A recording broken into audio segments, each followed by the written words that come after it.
തറവാട്ടിലെ കുളത്തില് ചാടി മറിഞ്ഞ് കുളിച്ച് ഇവിടെ ഈ കുഴലിന്റെ ചോട്ടിലിരിക്കുമ്പോ ഒരു മനപ്രയാസം ഉണ്ടാവൂലേ?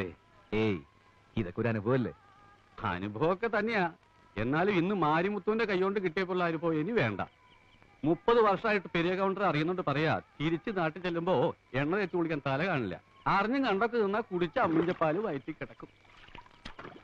അറിയാൻ പാടില്ലാത്തോണ്ട് ചോദിക്കുക. ആ മാരിമുത്ത് തല്ലുന്നതിന്റെ ഇടയ്ക്ക് പവിഴം പവിഴം വിളിച്ചു പറയുന്നത് കേട്ടല്ലോ.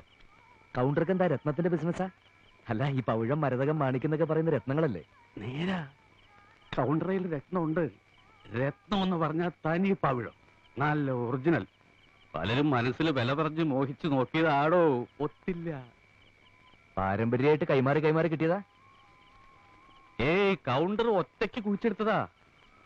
കുഴിച്ചത് കൗണ്ടർ, രത്നം എടുത്ത് മടിയിൽ വെച്ചു കൊടുത്തത് കൗണ്ടർ. എന്ന് വെച്ചാ ഒരേ ഒരു പ്രസവം, ഒരേ ഒരു മോള്. അവളാണ് പവിഴം. കാണാൻ പറ്റുമോ? നല്ല അടി നാട്ടിൽ കിട്ടില്ലേ? ഇവിടെ തന്നെ വേണോ? വെറുതെ ഒന്ന് കാണാനാ.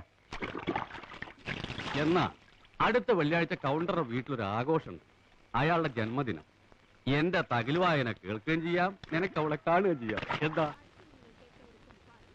ഒരു താലി കെട്ടിക്കഴിഞ്ഞ് അന്നത്തെ സൂര്യൻ അസ്തമിച്ച നമ്മുടെ നാട്ടിൽ ആദ്യരാത്രിയായി. ഇവിടെ അങ്ങനെയല്ല. ഇവിടെ സൂര്യൻ അസ്തമിച്ച പിന്നെ പകല?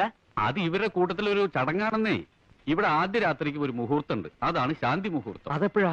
അത് തന്നെ തലയെഴുത്ത് പോലിരിക്കും. സത്യം പറയല്ലേ കുട്ടനായരെ, ശാന്തി മുഹൂർത്തം ആസ്വദിക്കണമെങ്കിൽ മനസ്സിനൊരു ശാന്തി വേണം. ഞാനിപ്പോ എന്താ ചെയ്യാ? ആ കൗണ്ടർ നിനക്കൊരു വീട് തരുമെന്നല്ലേ പറഞ്ഞ്? ശാന്തിയോട് താമസിക്കേ? അതിലും നല്ല അതിനകത്ത് ശാന്തിയോടെ തൂങ്ങുന്നതാ. കുട്ടനായരന്റെ അച്ഛനെ കണ്ടിട്ടില്ലല്ലോ? മൂപ്പര് ഇതിലും വലിയ കൗണ്ടറാ. അത് കൗണ്ടറല്ല, ആറ്റം ബോംബാ. ഇത്ര പാരവശ്യം താനെന്തോ അർദ്ധരാത്രി അവള് കൊണ്ടു കുതിരവണ്ടി കയറി ഒരു ആവേശത്തിന്റെ പുറത്ത് കയറിപ്പോയതാ. ഇപ്പൊ എനിക്ക് ഭയം തോന്നുന്നു. എന്നാലെ കൗണ്ടർ ഇത്ര പെട്ടെന്ന് എടുത്തു ചാടണ്ടായിരുന്നു. ഈ സംഭവം ഞാൻ എന്റെ വീട്ടിലറിഞ്ഞ് അവരെന്നെ വെട്ടിക്കൊല്ലും. സത്യത്തിൽ എനിക്ക് പേടിയാവുന്നു കുട്ടനായരെ, ഞാനിപ്പോ വീഴും. നീ എല്ലാം മുരുകന് വിട്ടോട്, അവൻ വഴി കാണിച്ചു തരും. ഹരി ഹരി, തനിക്ക് ഭാഗ്യം തെളിഞ്ഞോ മാപ്പിളെ? താലി കെട്ടിക്കഴിഞ്ഞ് പെണ്ണ് വീട്ടിലെത്തിയതും ഒരു ട്രാൻസ്ഫർ ഓർഡർ വന്നിരിക്കും. എങ്ങോട്ടാ? ഹരിയുടെ നാട്ടിലേക്ക്. എന്താ എന്താ അയ്യോ, എന്താ? എന്ത് പറ്റി? എന്ത് പറ്റി? ഒന്നുമില്ല, സന്തോഷം വരുമ്പോ എനിക്കിങ്ങനെയാ. ഞാനങ്ങ് പേടിച്ചു. അച്ഛാ, ഗോപികൃഷ്ണ, കണ്ണപ്പമാവ വന്നിരിക്കണോ, വന്നിരിക്കണോ, എഴുത്ത് വന്നിരിക്കണോ.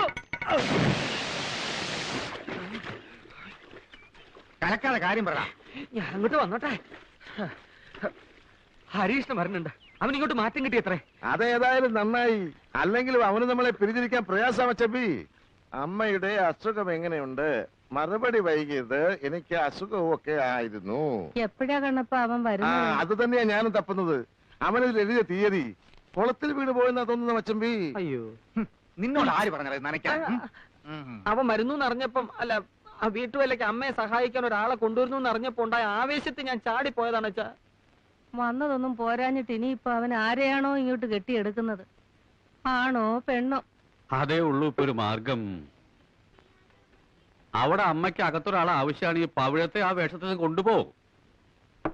പിന്നെ വരുന്നൊക്കെ ദൈവത്തിന്റെ അനുഗ്രഹമായി കരുതി സമാധാനിക്കാം. എന്റെ തല കറങ്ങുന്നല്ലോ കുട്ടനായരെ. തന്റെ തലയല്ലേ കറങ്ങുള്ളൂ, എനിക്കിത് കേട്ടിട്ട് എന്റെ ദേഹം മുഴുവൻ കറങ്ങും. ஆட்டே பவழம் தான் പറഞ്ഞു. உங்க வீட்டுக்கு நீங்க மாத்திரம் போக போறது சொல்றதுக்கு தான் என்ன இங்க கூட்டிட்டு வந்தீங்களா? செத்தாலும் சரி, உங்களை விட்டு நான் இங்க தனியா இருக்க மாட்டேன். ഭാര്യയാണെന്ന് പറഞ്ഞ് നിന്നിപ്പ അങ്ങോട്ട് കൊണ്ടുവന്ന് അവരെന്നെ തൂക്കിക്കൊല്ലും. ദൈവം, എന്ത് പരീക്ഷണത്തിന് എനിക്ക് ട്രാൻസ്ഫർ കിട്ടിയത്? போன திரும்பி வருவீங்கன்னு என்ன நிச்சயம்? പവിഴ, ഞാൻ പറയുന്നത് வேண்டாங்க. என்ன விஷம் வேணாலும் போடுறேன், உங்க கூடவே வர்றேங்க. എന്നാലും താലി കെട്ടിയൊരു പെണ്ണിനെ വേലക്കാരിയാക്കുന്നത് ശരിയാണോ? എനിക്ക് വയ്യ, പേടിയാവുന്നു. உங்களுக்கு நான் வேலைக்காரி இல்லையே, தாலி கட்டின பொண்டாட்டி. என்னால தானே உங்களுக்கு இவ்ளோ கஷ்டம் வந்துச்சு. எது வந்தாலும் நான் சகிச்சுக்கிறேன்.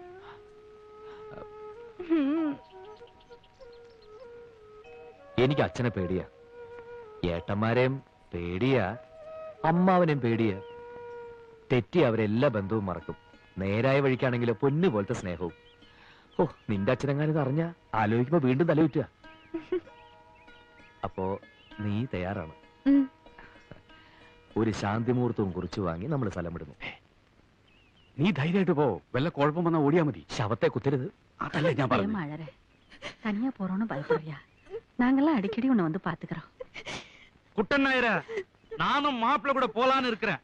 நீயும் வரல? ഓ, പിന്നെ നെഞ്ചിൽ പിടിച്ചു. കൈയിട് കൈയിട്, വഴിയുണ്ടാക്കാം.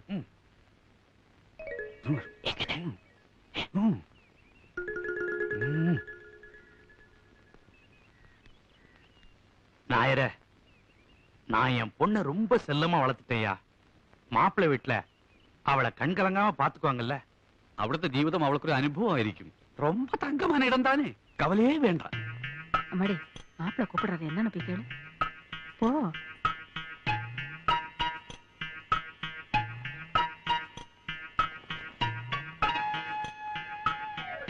என்ன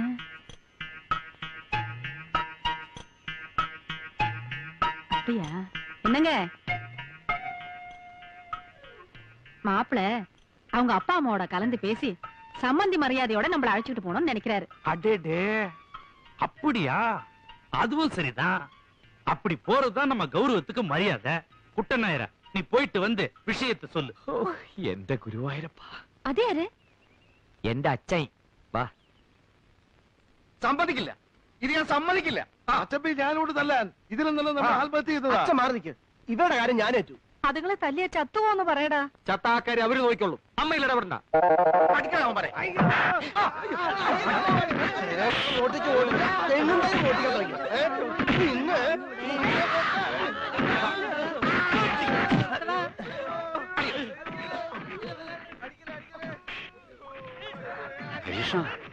നെഞ്ചിടിക്കണു.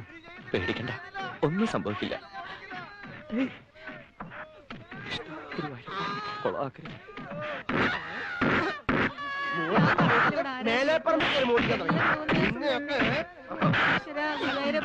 ഹരീഷ്ണം വന്നു, അമ്മ ഹരീഷ്ണം വന്നു.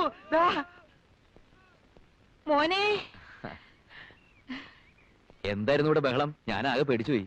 കള്ളത്തരം കാണിക്കുന്നവരോട് ഒരിക്കൽ ക്ഷമിച്ചാൽ അവൻ 10 തവണ വീണ്ടും കക്കും. ഇത്തവണ യുവമാരെ കെട്ട തേങ്ങയല്ല, നല്ല അസല തെങ്ങണ്ടയ്യ. ഒരൊറ്റ കള്ളനോടും ഒരു കാലത്തും ഈ വീട്ടിലുള്ള ഒരാളും ക്ഷമിക്കുകയല്ല. ഇപ്പൊ നല്ലവണ്ണം പഠിച്ചല്ലോ.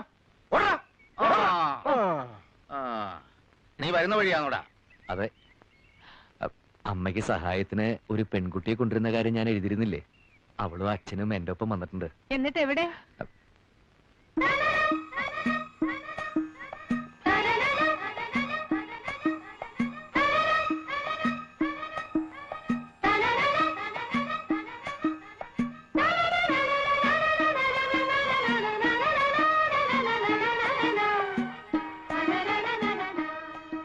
നല്ല തറവാട്ടി പറഞ്ഞ കുട്ടി അല്ലേ?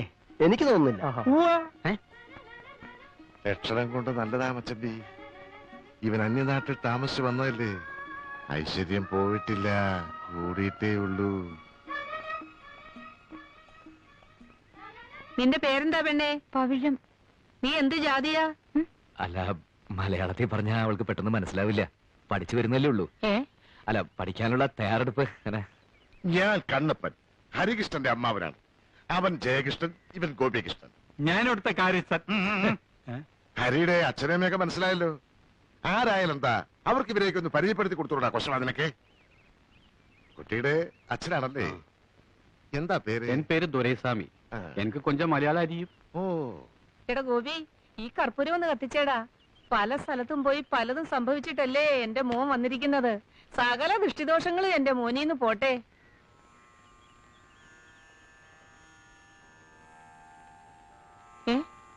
നീ എന്താ നീങ്ങി നിന്നത്? അല്ല, അവിടെ നിന്ന കാറ്റുകൊണ്ട് കർപ്പൂരം കേടും, അതുകൊണ്ടാ.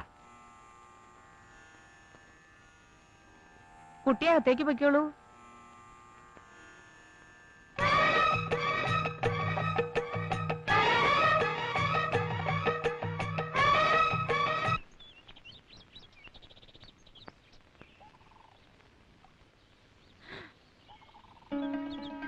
கடவுளே, நிறைய தண்ணி இருக்கே.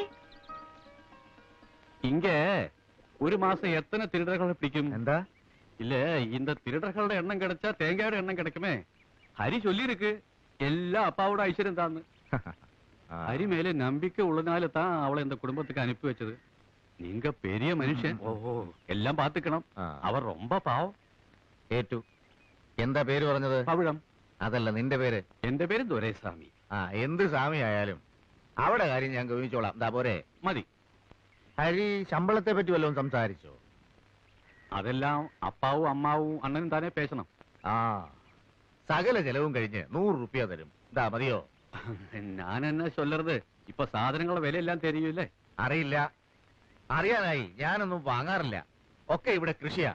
അപ്പോ അലക്കാനും കുളിക്കാനും സോപ്പ്, പാം ഓയില്, മണ്ണെണ്ണ എല്ലാം കൃഷിയാ? ഒന്നും വാങ്ങരുതില്ല? ഒന്നും വാങ്ങാറില്ല. ഒക്കെ കൃഷിയാ. ഇതാ ഈ കോണം വരെ. എന്താ? ഇതാ അമ്പളത്തരം.